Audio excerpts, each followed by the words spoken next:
Today is Thursday, November 12th. We'll share the latest update about the election results, which state has now been called for President Trump, which state is doing a recount, and the new announcement from President-elect Biden. Also a change from the CDC as they cite new evidence masks may be even more beneficial than originally thought. Plus, some Ring doorbell cameras can be a fire risk. We'll tell you how to fix them, what to expect from the biggest golf tournament of the year, and what you need to know about the changes to this year's open enrollment.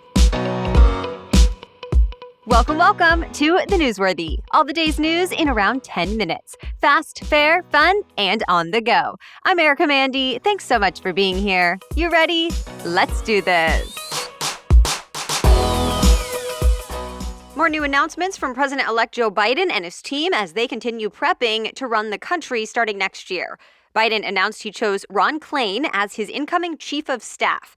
That's one of the most powerful positions in the White House. It's the person who helps direct and oversee daily operations, policy development, and staff activities. Klain has been in Biden's inner circle for years already. He used to be chief of staff to Vice President Al Gore during the Clinton administration, and then Vice President Biden during the Obama administration. Now, together, Biden and Klain will work to assemble the rest of the future administration. The transition team is expected to announce more top cabinet members later this month. Biden says he'll have both Democrats and Republicans in his inner circle, and he promised to make diversity a priority too.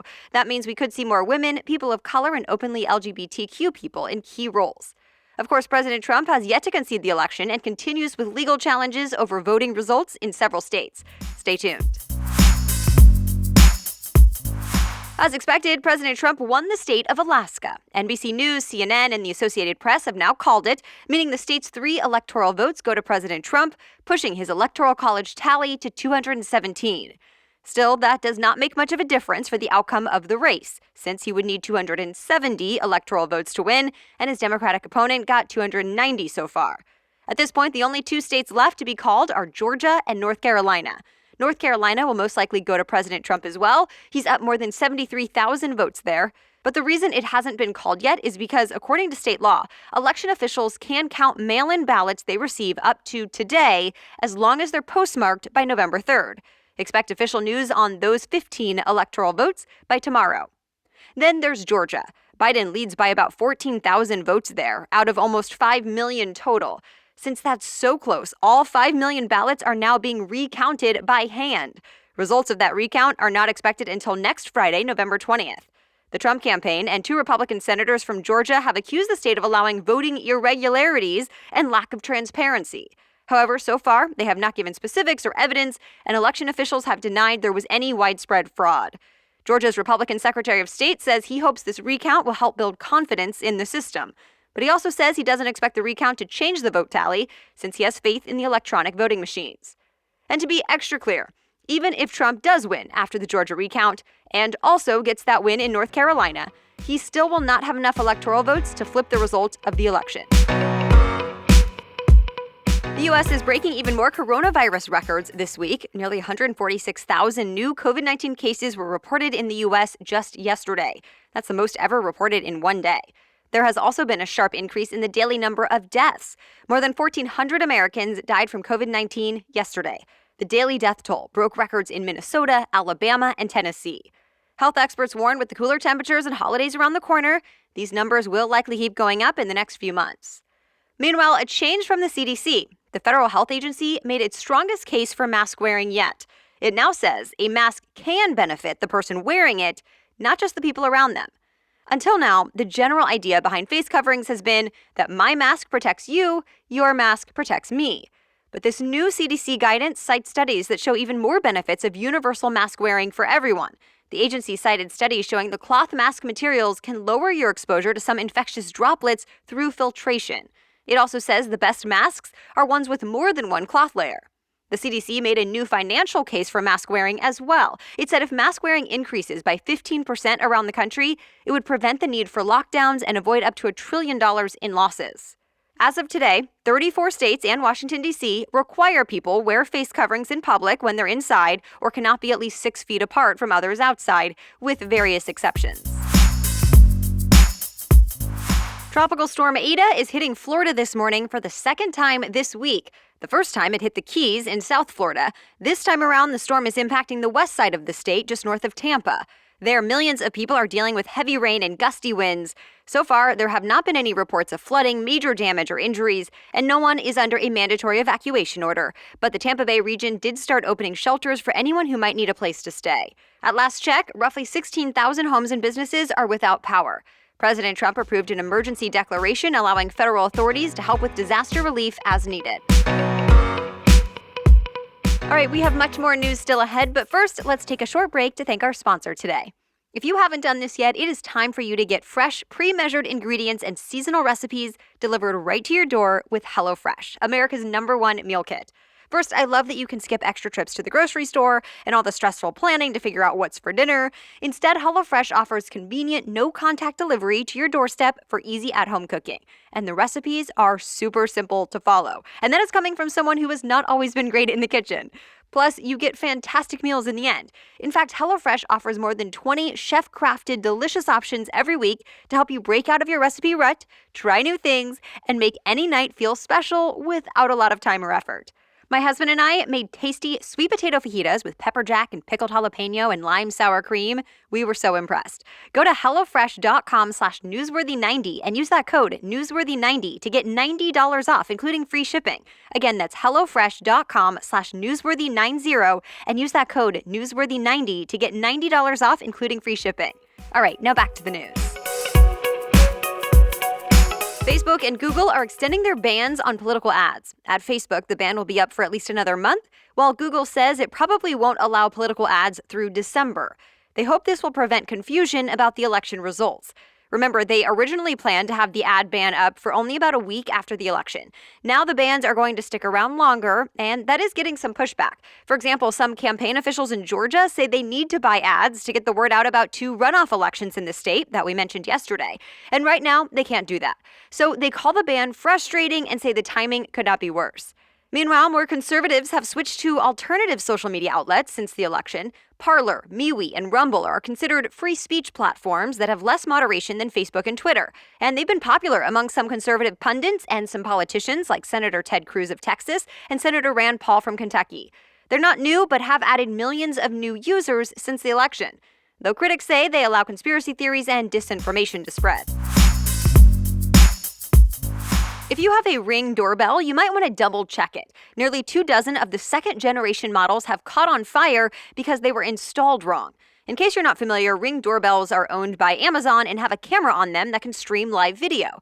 But now it turns out if you use the wrong screws while putting them up, you can puncture the battery, causing it to overheat and ignite. So far, the Consumer Product Safety Commission says this has happened to 23 Ring devices, and 8 people have ended up with minor burns. Fortunately, the company says the fix is pretty simple. Just make sure you're installing it with the right screws. Ring has updated its instructions on its website, and it's urging people to review them. It adds if the Ring doorbells are put in correctly, there should be no risk of fire. The biggest golf tournament of the year is here. We're talking about the 2020 Masters at Augusta National in Georgia. It kicks off today with 92 of the world's best golfers taking to the green. The tournament usually happens in the spring, and it was supposed to happen in April, but it got pushed back because of the pandemic. Fans are still not allowed to attend, but there will be no shortage of talent. The lineup includes some of the most iconic names in golf, like Phil Mickelson, Dustin Johnson, and Bryson DeChambeau. And of course, there's Tiger Woods, who, by the way, won last year. The tournament will air on major networks like ESPN, CBS, and the Golf Channel starting today through Sunday.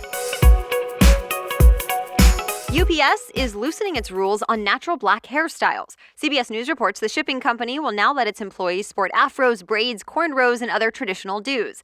Until now, the company had some pretty strict rules on employee appearance. For example, CNN reports men could not wear their hair longer than their collar, and beards were off limits for most workers. UPS says it's reversing course, though, because it wants its employees to feel comfortable, genuine, and authentic. The loosened restrictions apply to the company's more than 500,000 employees around the world. Well, this year, the world's biggest sales event was a massive record-breaking hit. We're talking about China's Singles Day. Chinese e-commerce company Alibaba raked in the equivalent of about 74 billion American dollars, nearly double the previous record. Singles Day actually began as a joke holiday as an alternative to Valentine's Day. But a few years ago, Alibaba started using it as a sales tool, offering discounts on everything from electronics to travel packages. And it took off. Now the BBC says Chinese shoppers spend a lot more on Singles Day than Americans typically spend on Black Friday and Cyber Monday combined. By the way, several of Alibaba's rivals also held Singles' Day events. That's it for the main news today, but now it's time for Thing to Know Thursday. And today's Thing to Know is all about open enrollment. Yep, it's that time of year again when Americans pick or change health insurance plans. And this year, there will be some new things worth considering. We'll explain. But first, a quick break to thank our sponsor today. Thanksgiving is coming up, and I always love to enjoy the traditional foods, but even more importantly are the memories made each holiday. So this year, today's sponsor, ButcherBox, is giving you something extra to be grateful for. Get all the meat you need for the holiday and beyond delivered right to your door. It's one less trip to the grocery store, and it's a better, more affordable selection of meat as well. And we're not just talking about any meat here. I love ButcherBox because you're getting only high-quality meat that never has antibiotics or added hormones. You get options like 100% grass-fed and finished beef, free-range organic chicken, wild-caught Alaskan salmon, and much more. I used to struggle finding really good meat and knowing what's in it, so ButcherBox just takes the guesswork out of all of that and makes it so easy. I know everything they send me is the way meat should be. And get this, right now, ButcherBox is offering new members a turkey for free in their first box. That's an entire turkey for free in your first box. Just go to butcherbox.com/newsworthy. That's butcherbox.com/newsworthy. Okay, now back to Thing to Know Thursday, and we're talking about open enrollment. In most states, it kicked off on November 1st and ends December 15th. And remember, this is the only time of the year you can change your healthcare plan unless you have a major life event, like if you lose your job or get married. So whether you get health insurance through work or opt for a private or government option, now is the time to review what plans are out there for you. As always, in 2021, you'll want to think about how much health care you think you'll need. Of course, you're looking for the best care for your situation and needs for the least amount of money.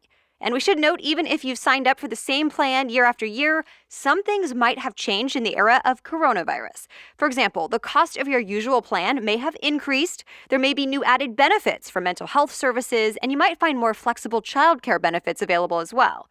And one more thing.